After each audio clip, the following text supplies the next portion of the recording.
好吧。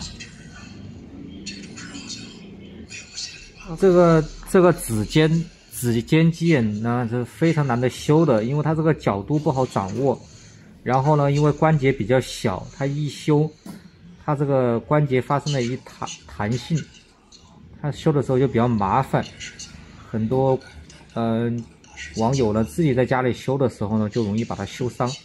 我们这种呢，就是修的时候顺手一些，但是修的时候也是要特别注意。它这个里面这个黑点呢，它主要是它磨出了水泡之后，这个水泡产生了一个淤血，所以导致它这个鸡眼的中间呢是一个发黑的一个状况。这个就是原来磨出来的一个淤血，然后旁边发白呢，形状像鸡的眼睛，也是属于它这个血液循环不好，导致这个皮肤发白。